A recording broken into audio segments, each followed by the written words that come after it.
자, 오늘 우리 함께 봉독한 말씀 통해서 제목 같이 보실까요? 생기로 살게 하소서. 네, 우리 같이 말씀을 보겠는데요. 자, 지난 시간에 우리는 성령에 대한 성경의 비유적인 표현들 중에 생수의 강에 대해서 한 두 차례 살펴보았습니다. 첫 번째, 예수님께서 하신 말씀을 보았죠. 같이 읽어볼까요? 나를 믿는 자는 성경의 이름과 같이 그 배에서 생수의 강이 흘러나오리라. 예수님을 믿고 따르는 제자, 성도, 또 교회에게 주신 이 약속은요, 그냥 성령의 우리가 은사만 하더라도 너무 좀 단편적이잖아요. 몇 가지 이거 있냐 없냐 정도로 가지고 목록화되는데, 이 생수의 강은 틀려요. 그게 넘쳐나는 것입니다.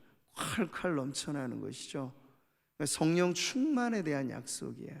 충만에 대해.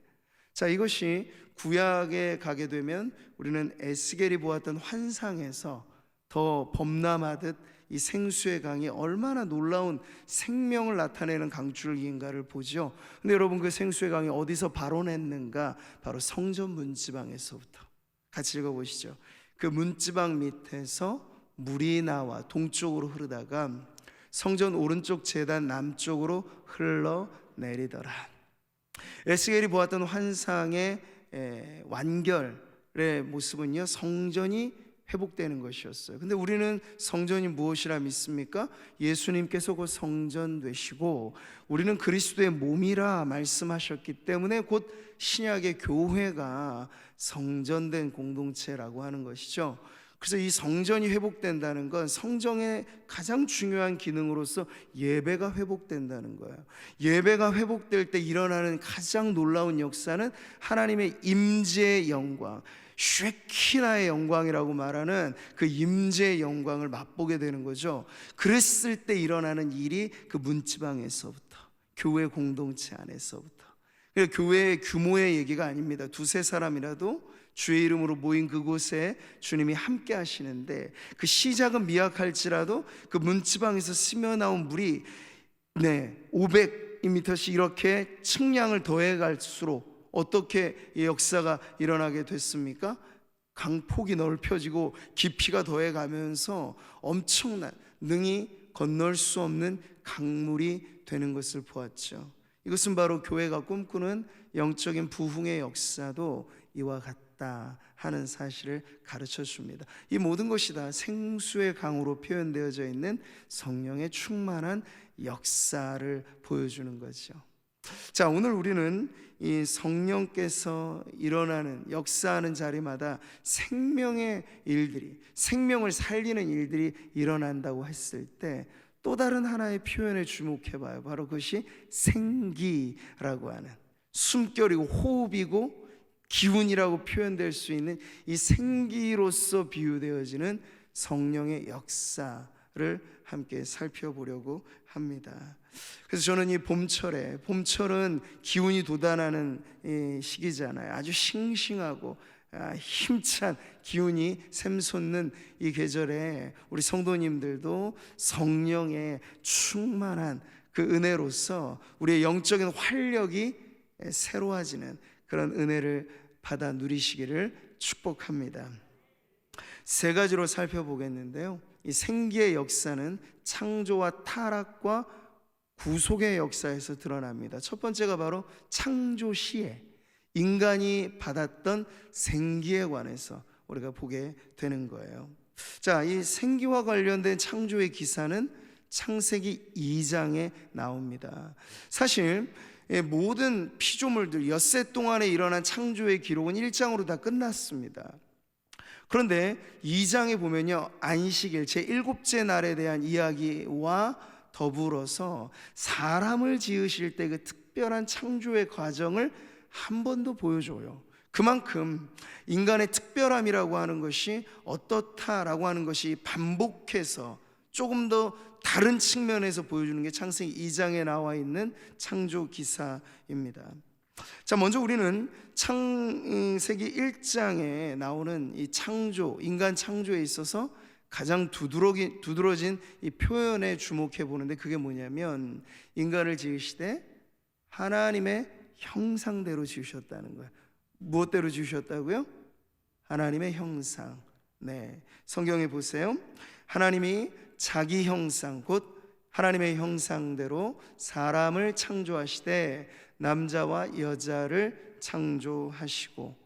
자, 여러분, 여기서 하나님의 형상이라고 하는 게 뭘까요?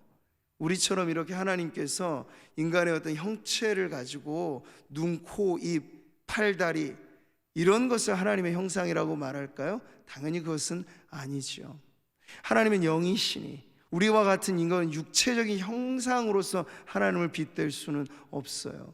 근데 하나님의 형상대로 인간이 지어졌다는 건 눈에 보이지 않는 어떤 특징 안에 하나님을 닮은 꼴로 만드셨다 하는 건데, 그게 뭘까요? 하나님의 인격성, 그리고 하나님의 거룩성, 하나님의 지혜와 하나님의 사랑과 하나님의 선함과, 그래서 하나님의 형상대로 지음받았기 때문에 하나님과 소통할 수 있는 그러한 특징을 바로 이 하나님의 형상이라고 표현하는 것이에요. 자, 때문에 많은 사실은 피조물들이 지어졌잖아요. 엄청나게 수많은 지금 이 종류의 동식물들이 있지 않습니까? 지구상에. 근데 그 중에서도 유독 인간이 특출한 이유는 뭘까요? 사실 달리기로 하면 인간이 표범보다 빠릅니까? 힘으로 하면 인간이 곰을 이길 수 있습니까? 맞붙어서 우리가 짐승과 제대로 겨루지도 못해요. 인간의 강함이라고 하는 게 얼마나 취약한 건지 모릅니다. 근데 그럼에도 불구하고 하나님의 형상대로 지으셨기 때문에, 네, 그것으로 인해서 우리에게 엄청난 복을 주셨다는 거예요. 그 복이 뭡니까? 같이 읽어보시죠. 하나님이 그들에게 복을 주시며 하나님이 그들에게 이르시되,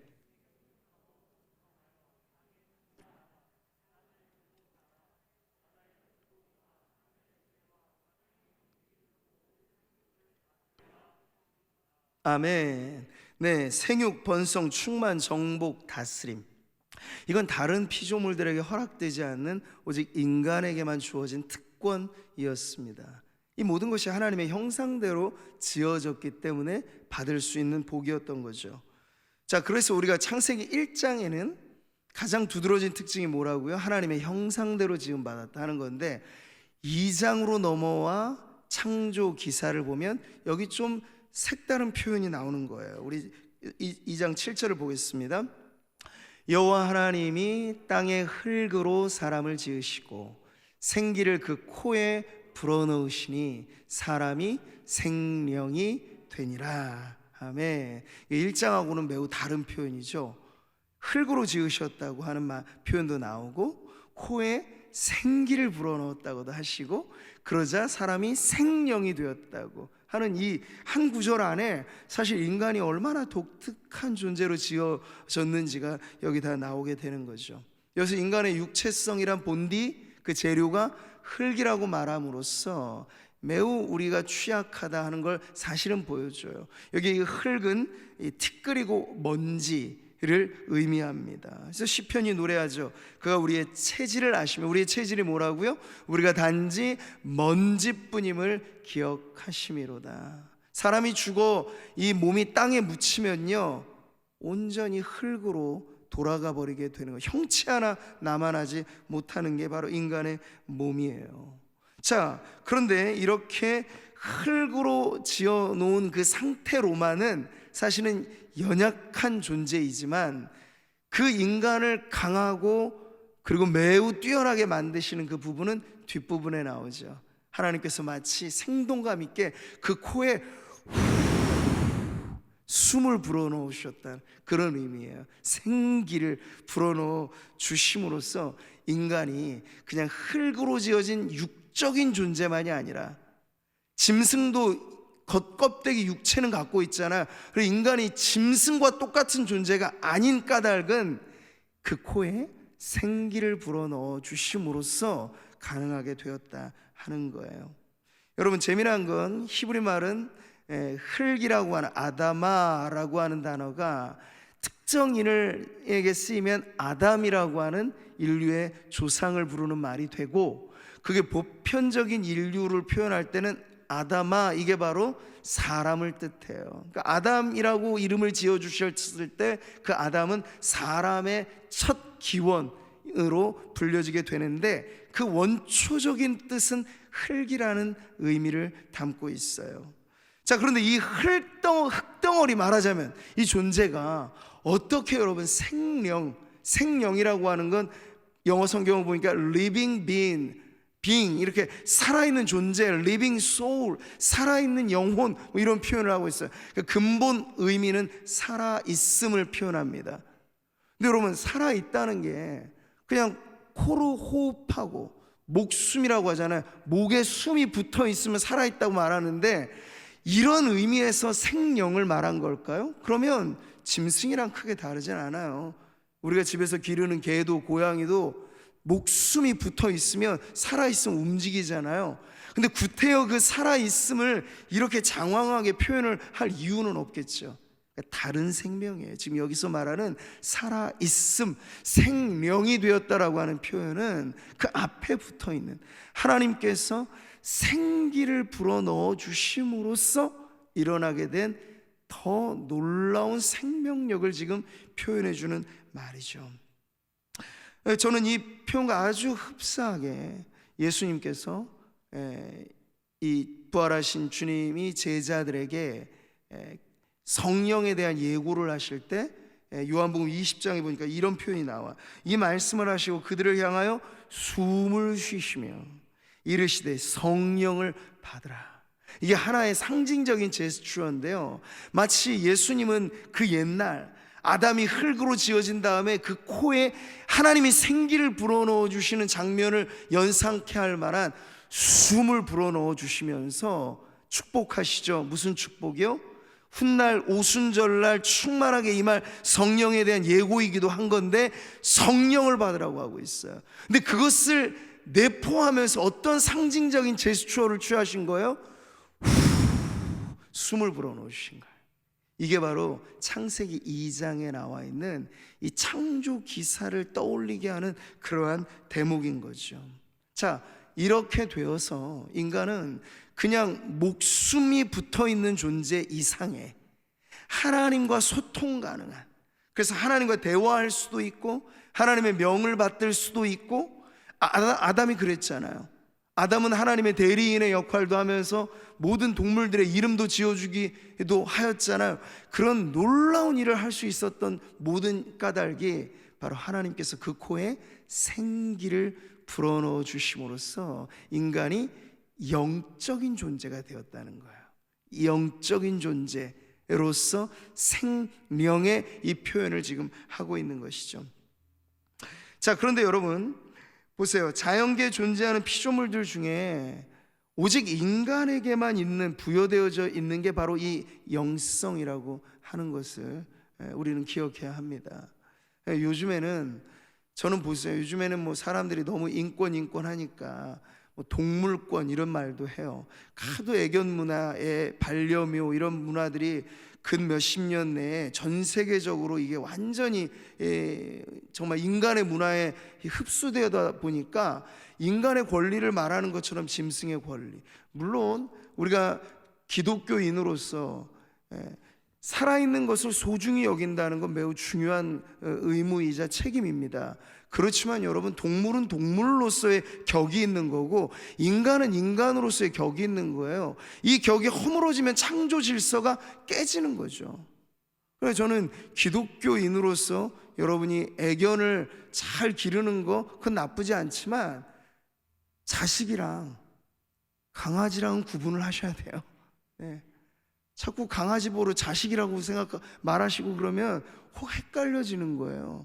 하나님은 동물은 동물대로, 인간은 인간대로 지으셨어요. 남자는 남자대로, 여자는 여자대로. 근데 이게 이 성적인 부분도 섞여드니까 범죄가 나오잖아요. 근데 마찬가지입니다. 하나님께서 오직 인간에게만 부여해 주신 이 영성은 동물에게는 없어요. 그러니까 자꾸 그런 질문들도 하시더라고요. 너무 애지중지 키웠던 이 강아지가 그만 돌아가셨어요. 천국 가면 다시 만날 수 있을까? 이런 질문들 하시는 분들이 있어요. 근데 여러분, 우리가 죽어서 세상 떠날 때 육체와 이별하여 영혼이 하나님의 품에 안기는 건 오직 인간에게만 일어나는 일이에요. 짐승에게는 영혼이 없어요. 그러니까 자꾸 천국 가서 다시 만날 걸 뭐 기대한다 이런 생각들을 하지 마시고 그냥 이 땅에 있는 동안에 잘 키우시고 돌보시면 될 것으로 사료됩니다. 네. 자, 하나님에게 허락받은 인간만의 독특성, 이걸 자꾸 훼손시키면 안 되기 때문에 제가 부연 설명을 좀 드린 건데, 하나님의 형상 그리고 생기가 불어넣어져 있음으로 인해서 하나님께서 어떤 짐승에게 생기를 불어넣어 주셨다고 합니까? 그런 것도 없어요. 오직 사람에게만. 그래서 하나님과 소통할 수 있고 하나님과 교제할 수 있는 특권을 아담이, 하와가 누렸었는데 그만 그것이 깨어져 버리는 일이 벌어졌죠. 그게 뭔가요? 바로 아담의 죄, 원죄가 일어나게 된 거예요. 자, 원죄로 인하여서 여러분 인간은 타락했다고 하죠. 근데 잘 보세요.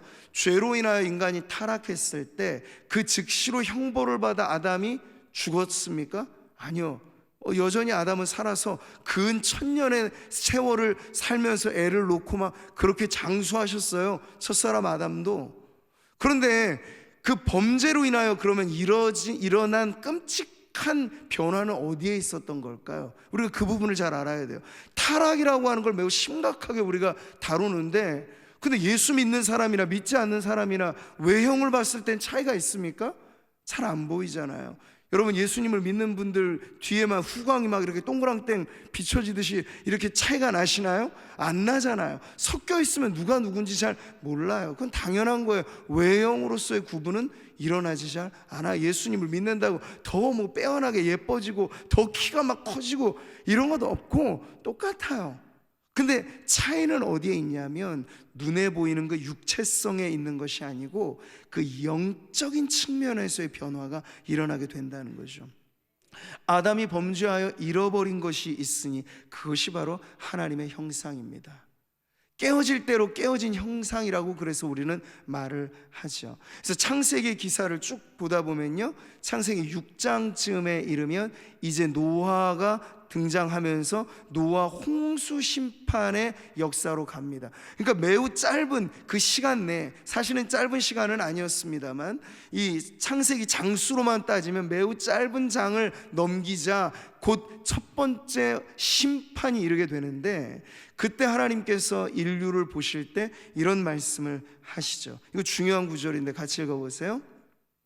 여호와께서 이르시되 나의 영이 영원히 사람과 함께하지 아니하리니 이는 그들이 육신이 됨이라. 여기서 나의 영, 성령을 말하는 것이죠. 근데 성령이 그 전까지는 이 범죄하기 이전에 아담, 그리고 범죄하기 이전에 하나님을 잘 믿고 섬겼던 이들과 함께하였던 반면, 지금은 너무나 인간이 범죄하고 하나님의 형상으로서의 값을 하지 못하기 때문에 마치 사울 왕에게 하나님께서 성령의 기름을 부어 주셨다가 그가 범죄하고 교만하고 하나님을 등져버렸을 때 여호와의 신이 빠져나가고 오히려 악령이 들게 되는 그러한 장면을 떠올리는 것처럼 지금 그렇게 여호와의 영이 사람과 함께하지 않는 그러한 선언을 하나님께서 지금 하시는 거예요. 자, 이러므로써 인간은 어떻게 전락하게 되냐면 그저 육적인 존재로 전락해 버리는 거죠.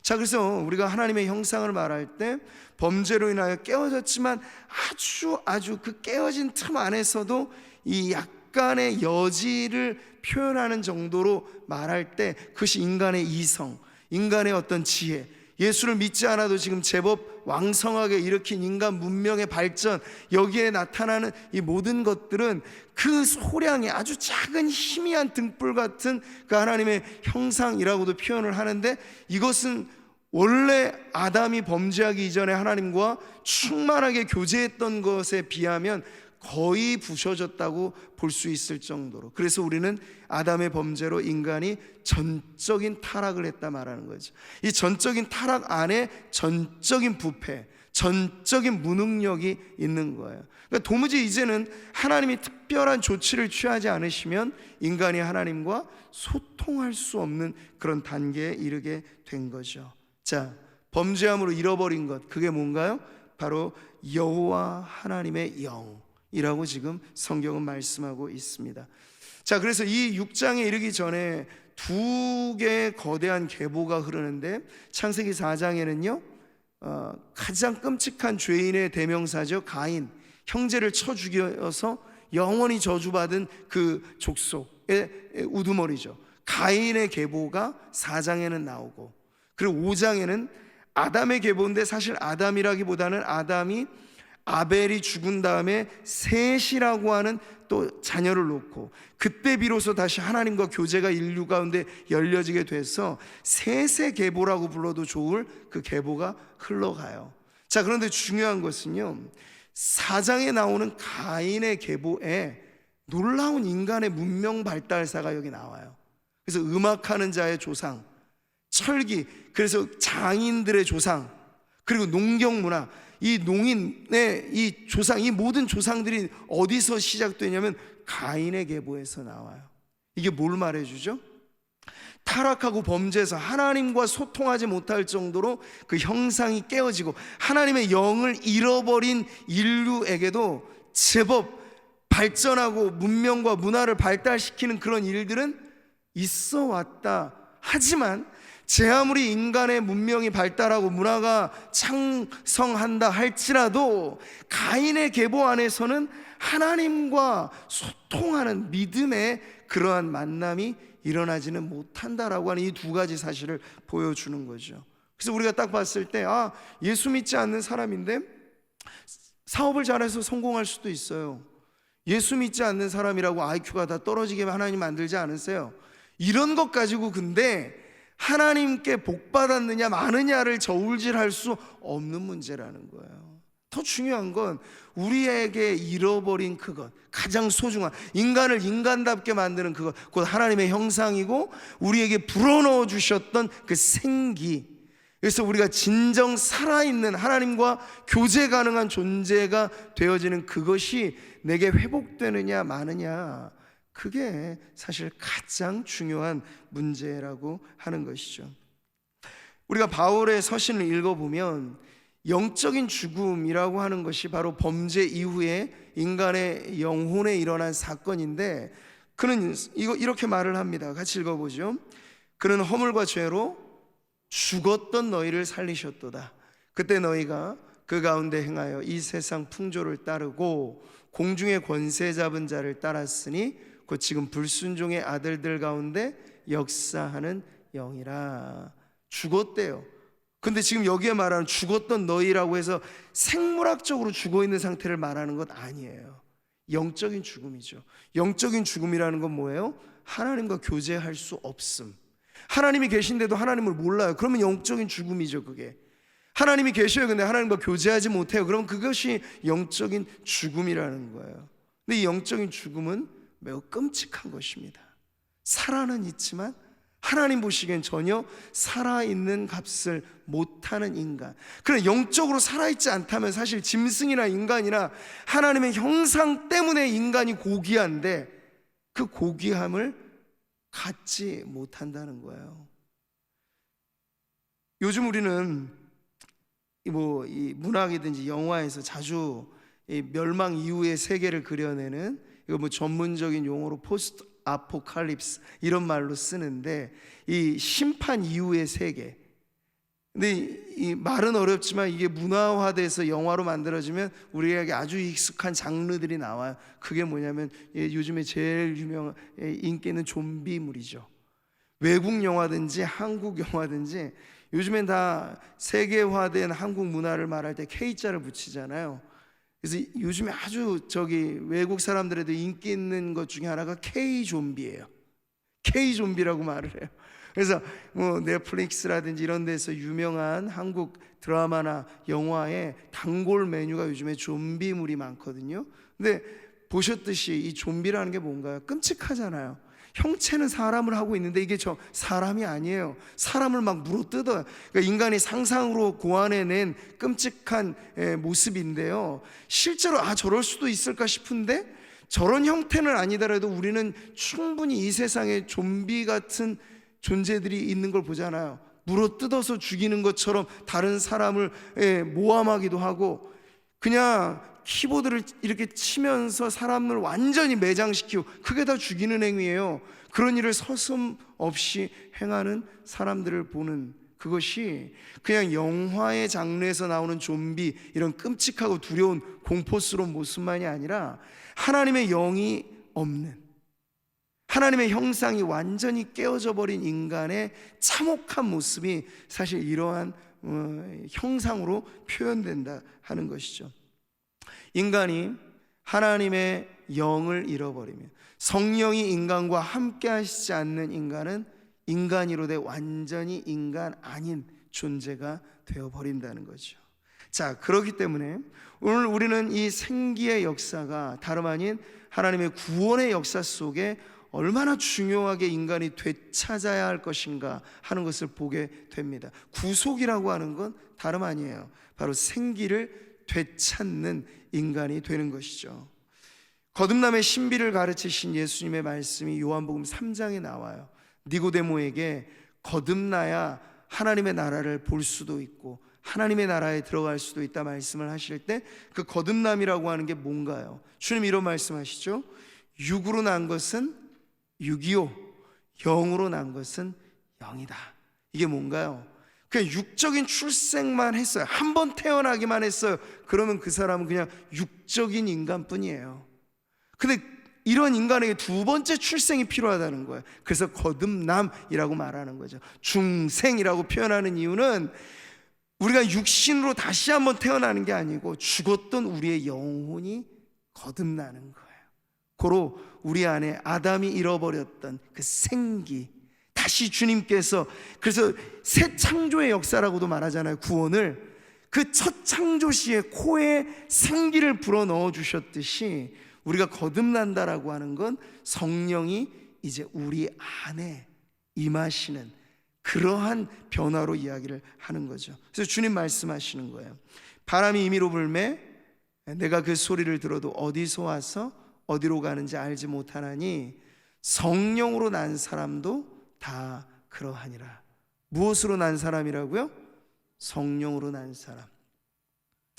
육체적인 출생은 엄마 아빠가 사랑의 결실로 맺어지는, 그래서 부모의 DNA를 물려받아요. 그런데 거듭남이라고 하는 것은 엄마 아빠의 사랑의 결실로가 아니고 순전히 하나님이 우리를 사랑하신 그 사랑의 결실로 맺어지는 생명이라고 표현할 수도 있겠죠.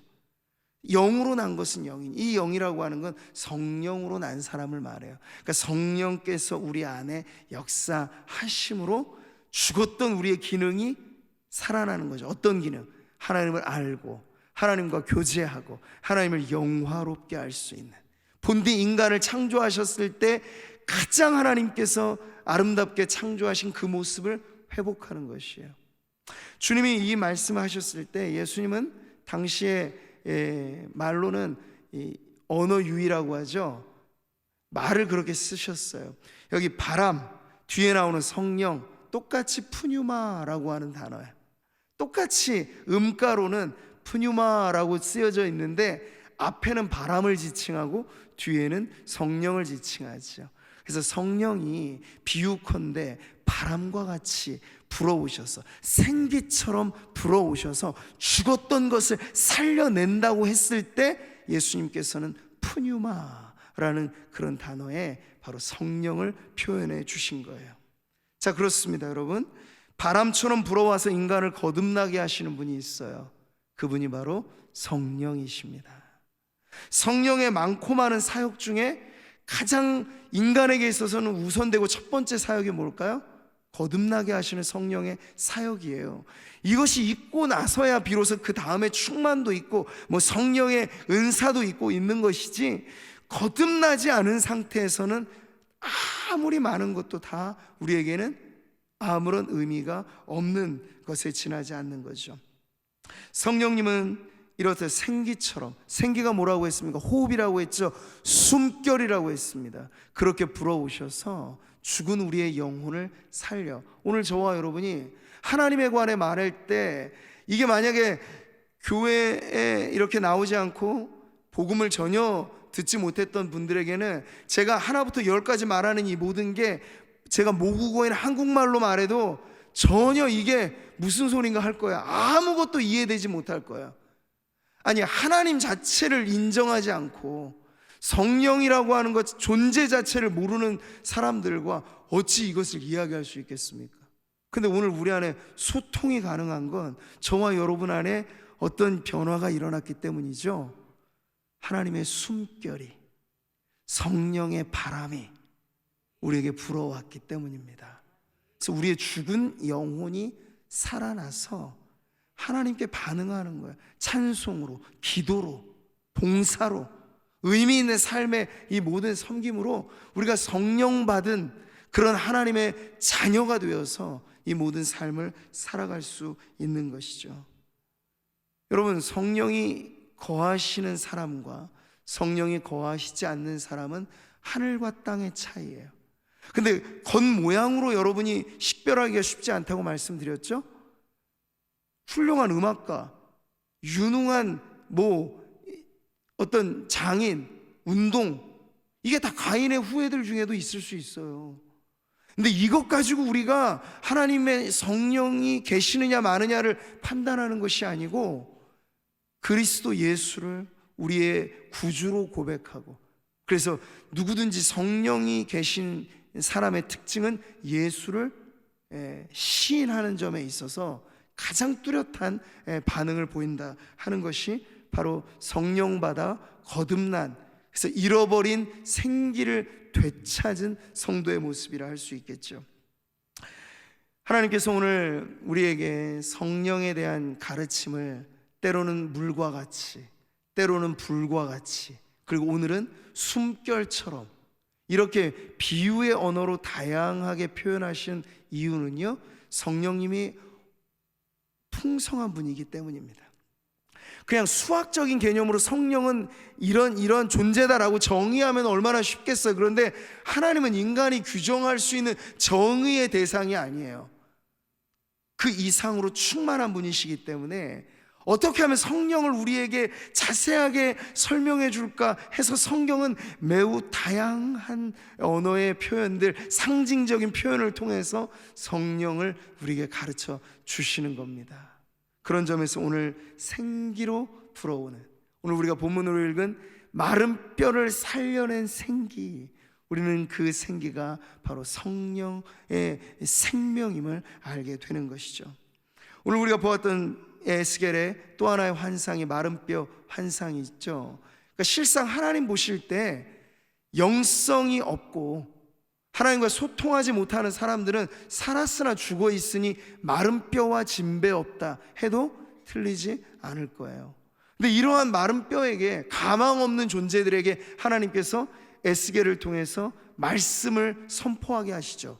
그랬더니 차차 변화가 일어나게 되는데, 먼저는 뼈 조각들이 맞춰지면서 흩어졌던 뼈 조각들이 하나하나 모이는 거예요. 그래서 막 흩어졌는데 한 사람의 몸을 이뤘던 뼈가 붙어지는, 여러분 그 상상을 해보세요. 재미난 그림이겠죠. 점점 그 무수한 뼈라고 하니까 수많은 죽은 시체들이 널브러져 있는 자리였던 거예요. 근데 제각기 뼈가 이 조각 저 조각이 맞춰지면, 그리고 맞춰졌던 뼈 위에 힘줄이 돋아나고 살 가죽이 붙어지고, 그런 이제는 제법 사람의 모양을 하고 있는 거예요.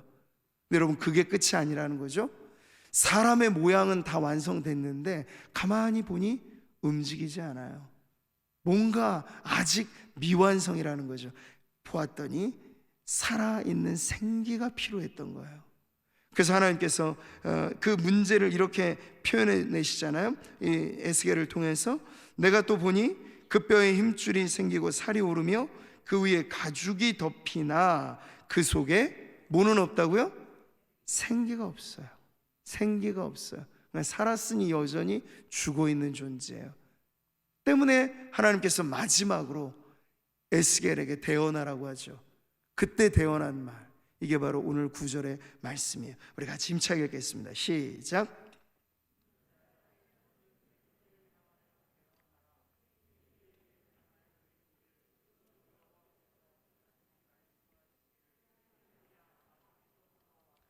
이 죽음을 당한 자에게 불어서 살아나게 하라 하셨다 하라. 죽음을 당한 자에게 살아나게 하라, 살아날지어다 선포하는 거예요. 근데 무엇으로서? 생기가 불어옴으로써. 우리는 오늘 말씀을 종합해 봅니다. 살았으나 죽어 있는 상태, 그게 뭔가요? 성령으로 거듭나지 못한 상태입니다. 하나님에게 대하여 전혀 반응하지 못해요. 죽은 송장의 특징은 있죠? 찔러도 움직이지 않아요. 그가 양심이 있고 이성이 있고 감정이 있다고 하더라도 하나님 앞에 반응하지 못하는 인생은 살았으나 죽어 있는 인생이에요. 절실한 필요는 뭔가요? 생기가 필요해요. 성령이 필요해요. 성령의 바람이 불어와야 돼요. 그러니까 여러분 주변에 많은 불신 이웃들이 있죠. 불신 가족이 있습니다. 우리가 그들과 섞여 사는데 전혀 어색하지는 않을 거예요. 똑같이 밥 먹고 똑같이 이 사회생활하고 다 하잖아요. 근데 한 가지 면에 있어서는 도무지 통하지 않을 거예요. 영적인 영역에 있어서, 하나님에 관한 주제에 있어서만큼은 성령으로 거듭나지 않는 사람과는 대화가 안 된다는 거죠. 근데 그것을 어떻게 우리가 참아볼 수 있겠습니까? 그러니 우리가 무엇을 기도해야 되겠어요? 오늘 에스겔에게 주님이 대언하라 하신 것처럼 살아나게 하라, 살아날지어다. 무엇으로요? 우리의 힘 가지고는 안 돼요. 힘과 능으로 안 돼요. 설득력으로 안 돼요. 교회가 어떤 봉사를 해도 그것만으로도 안 돼요. 영혼이 거듭나는 건 성령의 역사입니다. 성령의 바람이 불어오소서.